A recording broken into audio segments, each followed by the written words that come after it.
Hey everybody, so I'm on my way to the RE. I'm driving right now, so I'm so sorry. Yeah, so today's baseline, which is really exciting, yay! I'm just hoping and praying that my hormone levels are low and my cysts are gone, so that way, we can start this new cycle. But I do have a bit of kind of bad information, so being the type A personality that I am, I was organizing some paperwork and everything from the doctor's offices in my closet, and I stumbled across my husband's semen analysis. And they told us everything was normal, and when I went to the RE originally, he had it in front of him and he just hit on a couple of numbers, like his count and his motility, which were great, but I looked at it, just out of curiosity, because we've been doing this is our 4th Follistim cycle. We've had 5 rounds of Clomid. What the F? You know what I mean? Is there something else going on?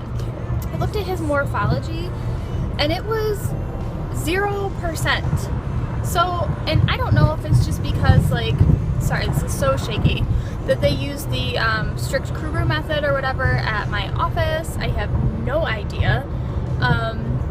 So I'm gonna ask him about that today, and I'm hoping that he can give me some kind of reasoning as to why they told me that was normal. Maybe they are 99% normal and there's just the tiniest little millimeter of a defect, and so they call them abnormal. I have no idea. So yeah, you guys, what the heck? I wish we would have known this earlier. So obviously gonna be bringing that up to him.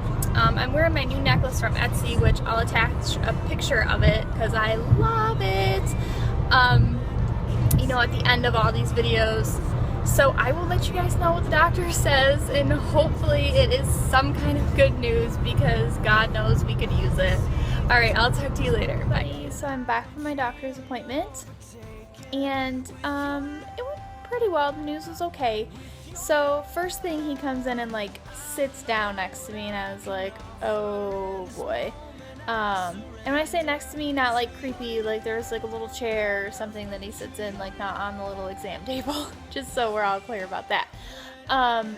So yeah, so he sits down and he's like, so, he starts talking about my numbers and PCOS and Follistim and, how many rounds you should actually go, and he basically, told me that doing this, 3, 4, 5, 6, 7, 8, 9, 10 times, the results aren't any better than with, that 3rd cycle where you responded well. So he basically told me, if this doesn't work, we need to move on to IVF, which, I was kind of expecting him to say.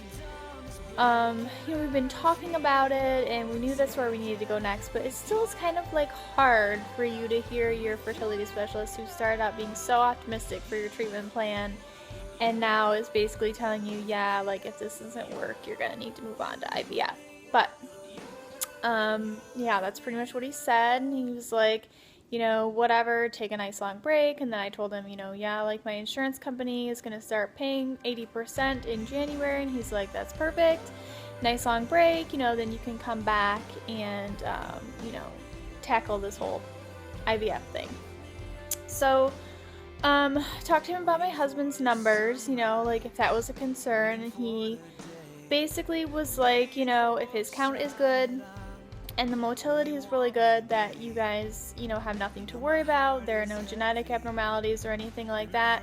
He's like, they're just so strict with the way they examine the sperm that, that's why sometimes people get that morphology being so low. And he also said that, most men, even men who conceive children naturally on their own, only have about, 0 to 4% sperm that are completely, what's considered perfect and normal for them, and that they conceive just fine. So he said he wouldn't do anything different. He's not concerned about it as long as the count is good and motility is good. That indicates that these sperm are healthy and they should be able to do what they're doing. And he also said that, even if that is the problem on top of my PCOS, that he wouldn't have done anything differently. Why would you not try a less invasive way, to try to get pregnant rather than spend all this money and, everything on IVF?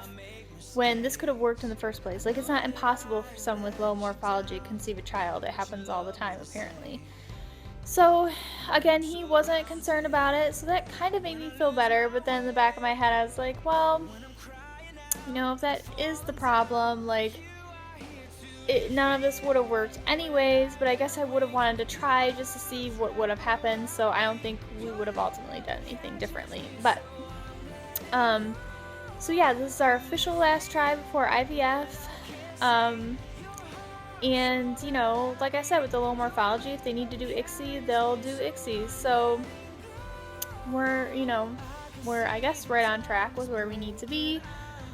Yeah, it was just kind of hard to hear, you know, that, yeah, this is the last time. This is your last try before IVF. That was kind of hard to swallow, but nothing I can do about it. We can only pray that this will work and that we won't need to do it, but if we do, then we do, and that's just what's going to happen. So I did my ultrasound, and it was pretty weird. So he puts the wand in, and, well, first the resident tried, and she couldn't find my ovaries, which wasn't a big surprise because, you know, they never can. But then he tries, he can't find them either, and I'm like, oh great, now my ovaries are gone. Like, what's going on? But yeah, he tried and couldn't find them, and then he's like pushing really hard on my belly on each side, and then he finally eventually found both of them, which I guess is a blessing because they were so quiet. There was like nothing for them to see. There were two teeny tiny little follicles or cysts or whatever you want to call them starting to grow, but he didn't even measure them. They were so small. So I'm just praying that this means that my blood work is all going to be normal and that we can start on Wednesday with injections. So he increased my dose to 125, and I really don't know why he did that. Maybe just because, like, trying to give us a little extra oomph on our last try, like more follicles, more chances. I don't know, whatever, I'm just gonna go with it. So I'm gonna go up to 125, and then I go back for a recheck next Wednesday, and then, you know, still same trigger, and I have the progesterone supplements to start. So praying that they don't call me back this afternoon to tell me that my estrogen level is too high, which I really doubt because, you know, my ovaries were so quiet. But you never know, especially with me and my body. You never know what's gonna happen. Just keep your fingers crossed for us and pray for us that this works being our last try, and that those little guys, you know, even if they are just a little bit abnormal, can get into that egg the way they need to, and that's not been, you know, the other 50% of our problem this whole time. So yeah, I will keep you guys updated, and I'll let you know what happens, you know, what I'm feeling and like what everything looks like next week. Alright, bye girls!